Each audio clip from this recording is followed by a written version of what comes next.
అది పెట్టుకుంటుంది అవన్నీ సైంటిఫికల్గా అవి నీకు కోరికల కోసం కావాలి. నీ నెగిటివ్ ఎనర్జీని తీసేసి నువ్వు గజిబిజిగున్నావానా, బాగా టెన్షన్లో ఒక జోకేసి ఏమవుతావు, నవ్వుతావు, నవ్వి రిలాక్స్ అవుతావు. పిరమిడ్ ఏంటంటే కొన్ని టన్నులు తెచ్చిపోసిరు ఆ స్టోన్స్ మొత్తం. పిరమిడ్లా ఈ 9 రకాల స్టోన్స్ కొన్ని ఇవన్నీ మొత్తము టన్నుల కొద్దిగా తెచ్చిపోసి నిర్మాణం చేశారు. నీకు అందులో కూర్చుంటే ఆ ఎనర్జీ అన్నట్టు. నువ్వు కొంతమంది షాపులో పట్టుకి పెట్టుకుంటారు చూసావా, ఎందుకంటే ఈ నెగిటివ్ ఎనర్జీ ఓనీకే కౌంటర్ మీద పెట్టుకుంటారు కదా పట్టుకి, అది కరెక్టే. ఆ టైపే అన్ని స్టోన్లు కొన్ని టన్నులు తెచ్చి పోసి నువ్వు పిరమిడ్ మొత్తం అంతా నువ్వు పిరమిడ్లో కూర్చున్నా దాని ఐదిని పెద్ద పెద్ద డాక్టర్స్ ఛాంబర్స్లో కూడా చూస్తాను. పేషెంట్ సైంటిఫిక్ ట్రీట్మెంట్ కోసం వస్తున్నాడు, కానీ ఒక నమ్మకంతో ఆ డాక్టర్ అంటే రోగులకు చికిత్స అందించే డాక్టర్ కూడా దాని టేబుల్ మీద ఆ స్ఫటిక స్టోన్ ఏదైతే ఉందో అది పెట్టుకోవడం అనేది మొదటిసారి చూసినప్పుడు నాకు చాలా ఆశ్చర్యం అనిపించింది. కానీ మానవాతీతంగా మనిషి హేతుకు అందనటువంటి ఊహాతీతమైనటువంటి శక్తులు చాలా ఉంటాయి. అంటే దుష్ప్రభావాలను ఏమంటారు, దుష్టబుద్ధి యొక్క దుష్ట నేత్రపు యొక్క దుష్ప్రభావాన్ని నిరోధించడానికి కొన్ని ఉపయోగపడతాయి. ఫర్ ఎగ్జాంపుల్ ఇప్పుడు మనం ఎన్నో పుణ్యక్షేత్రాలు ఉంటాయి మేస్టర్. ఉత్తరాదిలో హిమాలయాలకు వెళ్తూ ఉంటారు చాలామంది, చాలా కష్ట నష్టాలు కూర్చి కేదార్నాథ్ అని, బద్రీనాథ్ అని, మానస సరోవరం అని, కైలాస శిఖర దర్శనం అని, వీటన్నిటి యొక్క అమర్నాథ్ అత్యంత క్లిష్టమైనటువంటి యాత్ర. చాలా వరకు మనుషులు చనిపోతారు. ఓకే, అంటే ప్రకృతి విపత్తు కావచ్చు, ఆక్సిజన్ అందక కావచ్చు, ఇతరుల యొక్క దాడి వల్ల కావచ్చు, రకరకాల ఇబ్బందులు అనేవి ఆర్థికంగా, మానసికంగా, శారీరకంగా చాలా అలసిపోతారు. అయినప్పటికీ ఇన్ని వందలు, వేలు, లక్షల మంది దర్శించుకుంటున్నారు. అంటే ఏంటి, అక్కడ వెళ్ళి చూస్తే ఏముండదు, మళ్ళీ అర్థమైందా? ఈ మాత్రం చూడడానికి వీళ్ళు వస్తున్నారు, వీళ్ళు వెర్రి వాళ్ళు అని విమర్శించే వాళ్ళు కూడా ఉంటారు.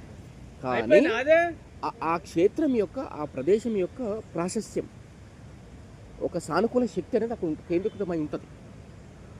ఆ ప్రభావం నీకు ఇమీడియట్గా కనిపించకపోవచ్చు, కానీ ఆ సానుకూల శక్తి నీలో ప్రవేశించి నిన్ను సంస్కరిస్తుంది. అందుకోసమే ఆ ప్రదేశానికి వెళ్ళమని చెప్పారు. కానీ అక్కడ ఫలానా దేవుడు ఉన్నాడు, నీకు అక్కడికి వెళ్తే ఫలానా పళ్ళు దొరుకుతాయి, ఫలానా పువ్వులు దొరుకుతాయి, అవి చూసిరా అని కాదు. అక్కడికి వెళితేనే నీకు శక్తి వస్తుంది. అట్లా ఎంతోమంది విదేశీయులు, ఫర్ ఎగ్జాంపుల్ ఇప్పుడు హిట్లర్ ఉన్నాడు సార్, ప్రపంచాన్ని గడగడలాడించినటువంటి నియంత. అతను కూడా ఎంతోమంది సైంటిస్టులని, భూభౌతిక పరిశోధన చేసే శాస్త్రజ్ఞులని హిమాలయాల్లో చాలా సుదీర్ఘకాలం పాటు అన్వేషణకు పంపించాడు. వాళ్ళు చాలా అన్వేషించారు, చాలా ఆధారాలను వాళ్ళు సేకరించుకెళ్ళారు. ఎక్కడైతే పండితులు ఉంటారో వివిధ గ్రామాల్లో, కుగ్రామాల్లో కూడా వాళ్ళ దగ్గరికి వెళ్ళి వాళ్ళ సబ్జెక్ట్ తెలుసుకున్నారు వాళ్ళు. ఇప్పటికీ ఆ ప్రాసెస్ జరుగుతూ ఉంది. కానీ ఈ సోకాల్డ్ మీడియా ఏదైతే ఉందో, హేతువాదం అని, దేవుడు లేడని, మనుషులు జ్ఞానం పొందాలంటే దేవుని నిరాకరించాలి అనేటువంటి ఒక వితండవాదాన్ని ప్రచారం చేసేటువంటి ఒక పెద్ద మాఫియా ఉంటుంది. అది అంతర్జాతీయంగా వాళ్ళ గుర్తింపు కోసం, వాళ్ళు ఇచ్చే ఫైనాన్షియల్ ఎయిడ్ కోసం, ఆర్థిక సహకారం కోసం ఈ మీడియా ఏం చేస్తుందంటే ఈ యొక్క ఉత్కృష్టమైనటువంటి మన సాంస్కృతిక విలువల్ని, మన వివిధ క్షేత్రాల్లో ఉన్నటువంటి గొప్పతనం యొక్క ఏమంటారు ఆ ఫలాలు మనకు అందకుండా తృణీకరిస్తున్నారు. మనకే ఏహ్యభావం పుట్టేటట్టు. మన దర్శనీయ క్షేత్రాలే ఏముంది అక్కడ, ఏం లేదు, చూడండి కెమెరా పెట్టాం, ఏం కనిపిస్తలేదు, ఎందుకు వస్తున్నారు జనాలు ఇక్కడికి అని మళ్ళీ నిరుత్సాహపరిచేటువంటి ఒక పెద్ద కుట్ర అది నిరంతరం జరుగుతూనే ఉంది. అది చూడడం ద్వారా మన వాళ్ళు నెగిటివ్గా ఇన్ఫ్లుయెన్స్ అవుతున్నారు. ఏముంటుంది, కడపలో ఉన్న సుఖం గడప లోపల ఉన్న సుఖం కాశీకి పోయినా దొరకదు అని ఇట్లాంటి ఏమంటారు పొడుపు కథల్ని, ఈ యొక్క పదబంధాలని క్రియేట్ చేసి మనుషుల యొక్క మనసుల్ని విషతుల్యం చేశారు. పత్రిజీ గారి దగ్గరికి ఎంత తోపాడు, ఇట్లా నువ్వు 100 మందిని ఓడగొట్టే టాలెంట్ ఉన్నోడు వచ్చి చేసినా ఇది మీరు ఇప్పుడు చెప్తున్నది తప్పు అంటే దానికి ఆయన ఒకటి అనేది అన్నారు, నువ్వు నాకు 4 రోజులు సమయం ఇస్తావా, ఇస్తే తప్పు ఒప్పు దాని గురించి మాట్లాడవచ్చు, నువ్వు సమయం ఇస్తా అన్న వాళ్ళు కొంతమంది ఉన్నారు. తర్వాత ఈయన ఒప్పు అని ఒప్పుకున్నారు. అదే పిరమిడ్లో కూర్చోబెట్టిన వాళ్ళని, వాళ్ళు మా సూరులు. ఈ ఇప్పుడు కుంభకం అని మొత్తము చక్రాలను కూడా వాళ్ళు నిరోధించి ఎట్లా ఏందని అంత స్థాయి ఉన్న వాళ్ళు కూడా ఒప్పుకున్నారు చివరికి. ఎందుకంటే నువ్వేం చేయండి, నేను పెద్ద పండితుని కాదు, నీకు చెప్పనీకి ఇక్కడ కూర్చోలే. నేను చేసినా నాకు తెలిసింది, నువ్వు చేయి నీకు తెలుస్తుంది.